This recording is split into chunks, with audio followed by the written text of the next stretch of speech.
There's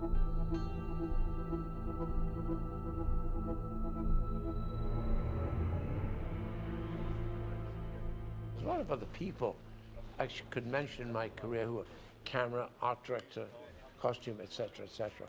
But I'd say, and I used to deliberately change because it's dangerous to get too secure. And I feel a bit like being an athlete. It's good to be on thin ice, so you really have to try. Then I realized that I was more succeeding in speed and doing more films, because I used to get fed with having to wait for 18 months before I start my next movie. So I tried to stay with the same team, because then you don't exactly phone it in, because none of my people they're way better than ever phoning anything in. So I have them there so I can move like lightning. It's top end production design, hair and makeup, costume design, like just profoundly lucky to work with people of that talent, because it all comes together to form the aesthetic and the image of the film that you're trying to make. I want to start off with about a group of lepers. First thing you see is coming to rob is fucking lepers. So I want to go up by the gate when a crowd of lepers coming at him and send shooting with spears. Hold them back, keep them back. They're just begging. Copy. It's probably like a little community of like 10 or 12. Okay. And maybe we'll do that up coming out of the ruins up there, right? Okay. That's the first thing he sees. And just coming down here, just him looking at the room as it is. It looks pretty bedraggled and looks great. Then we'll go that way and end up outside the gate, yeah. I have only 2 words for how we did everything, and those 2 words are Ridley Scott. He has capacities that are almost superhuman in terms of keeping stuff in his head. He storyboards the movie frame by frame months before you ever start shooting. He has all the battle sequences in his head, and other sequences too, but all the big spectacle things he has. And not only does he draw them himself, he also paints them himself. Ridley's a genius, like his late great brother. And it's more than an opportunity and a pleasure. He's I'm gonna say a national treasure and all that. I know he'd hate me saying those kind of things. He's a gruffy old genius, you know, and I love him. He just gets on with it, and he's a visionary. I mean, what he sees and how he puts it together, and his team, you know, I don't have to think or worry about anything. Just put the gear on and do my part. You have 2 up there, 1 there, 1 here. 2, That's 1, 4, 8 today. The speed, if you know where to and how to do it, 5 cameras are 5 times faster. If I've got a big scene, I have 11 cameras. I'll say, camera, gonna walk in there, it's gonna come. And that comes from me boarding it, because I know where to put a camera. But that said, for a cameraman, it's like John Matheson or Darius Wolski, it's hell, because they got to cope with multi-angles and different size lenses. But it means everyone is on all the time. And I dress the camera operators in costume. And I wrap the cameras in some sacking so you barely see them. If you slow a film down, you can see, oh, there's a camera. I think at least 3 here. Yeah, we're getting three on the floor. It's really efficient. But if you're not used to it, don't try it. You'll get into chaos. You won't make a shot till 3 o'clock. Normally we're shooting by about 9 in the morning. You know, it's all to do with prep, dude. Prep. If you walk on the floor, you don't know what to do. You haven't prepped. And John was the perfect DP. He had been here before. He did a brilliant job. He's a storyteller with shadows and light, with character, with the action. So the old team was back.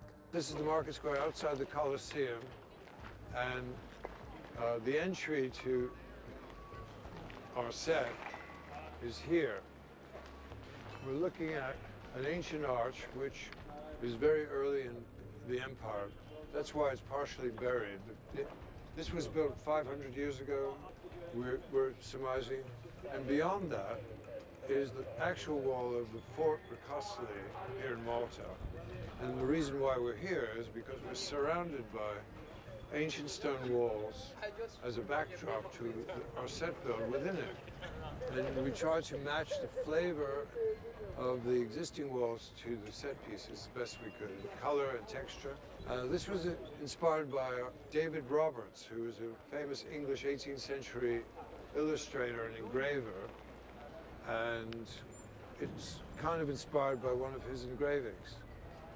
We had it on the first Gladiator, so we thought, why not bring it back? The scale of the movie was so massive, it wasn't like anything we'd ever seen before, even in terms of comparing it to the first movie. I don't know how many blocks it was, but it felt like about 14 or 15 blocks of ancient Rome, the full-size Colosseum, which made it possible to make the movie on the scale we wanted to make it. It's pretty impressive as sets go, but it's still, in proportion, slightly smaller than the actual Colosseum. Coming back for Gladiator 2, Arthur Max, the fact that he would return and once again build the arena, he could pull out his old plans, that was a great beginning. So we shot this movie in 2 countries. We shot for a few days in Morocco on the edge of the Sahara Desert, but the vast majority of the film was shot in Malta, in the Malta Film Studios, which is a stunning backdrop in an old Napoleonic fort, where we also shot quite a lot of our previous movie, Napoleon. Well, Arthur's like, the expert. By now, he's the expert on medieval architecture and medieval Rome, and anything period, I tend to jump on. I'll say, oh, here we go, Arthur. Here we go again. What he said to me, I think, which was most significant, was we're going to go for scale on this one, which I took to mean we're going to build everything bigger than we had done in the first place, which was very big to start with. But for example, where we are now in Malta, the Rome set in Fort Apostoli, where we built the original Rome set with the Colosseum and Palace and the Forum, we used the whole site this time, whereas previously I think we only used about half of it.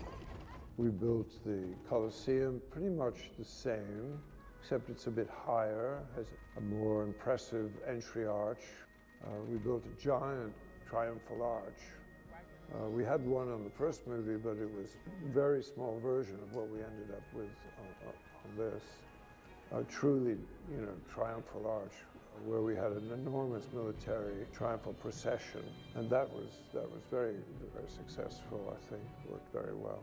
He built the Emperor's Palace, which is gorgeous. He built the Colosseum, which was incredible. He built the city of Rome, which is many blocks of arches and a statue of Pedro Pascal, General Cassius, and research that he did.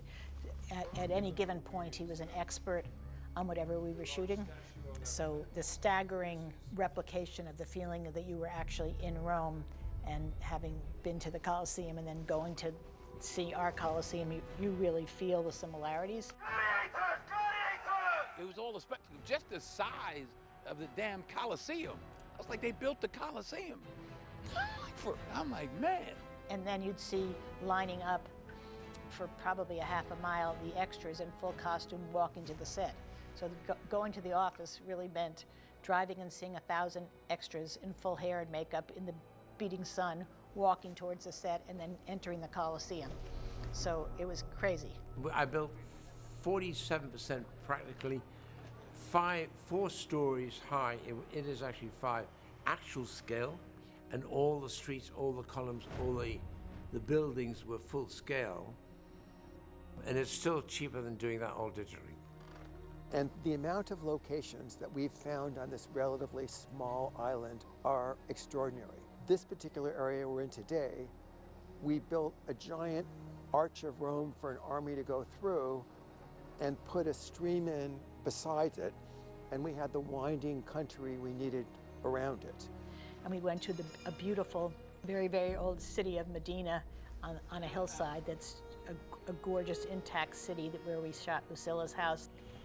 The light in both of these places with huge big skies, spectacular light. And here we did exactly the same.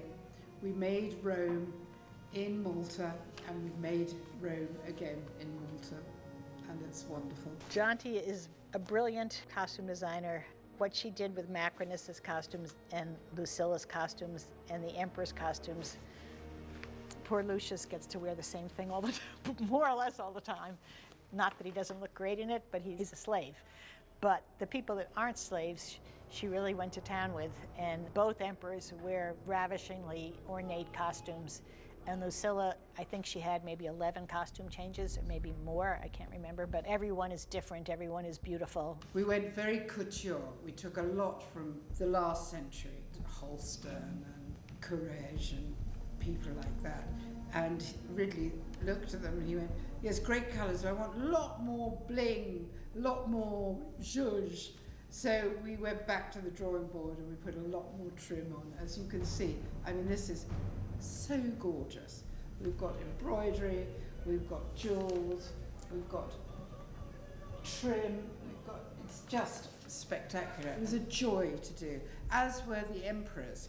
They were a joy to do. I mean, so wonderful to do these young boys. They're both in their 20s. They're both completely mad, and they have red hair, and we were just dressing them out there, but using fabulous fabrics, using lots of embroidery, using just wonderful gold on gold, silver on silver, ancient embroidery, ancient, not saris, but ancient Indian embroideries. We were just using what we could for all four of those actors, in actual fact. It was very exciting. This is actually Macrinus's last outfit, so we've made 7 or 8 of them. He does get into a bit of a scrap. And so this I just love because it's so rich. This is what Macrinus is wearing during the naval fight in the Colosseum. These are all made with gold bullion. They're all embroidered on by hand in Pakistan. And they're quite special. I wish I'd had more dealings with Paul, but I share this credit with David Crossman, who takes complete charge of military, which means he does all the Praetorians, all the Numidians, all the Roman legionaries, and all the gladiators. We are very grateful to the people of Malta and the Malta Film Commission. Malta is a beautiful country. It has, for such a small, tiny population, we hired lots and lots of extras. They were good sports. It was hot as hell. And there they were in heavy woolen robes and wearing helmets and stuff like that, you know, army costumes, and they were also people in togas. They were, you know, the extras were phenomenal. Just feeding the extras was a giant job. Transportation was a giant job. They made everything as easy as they could be, and they rolled out the red carpet. Obviously, Malta appreciates everything Ridley did for the country, and we felt very welcomed back.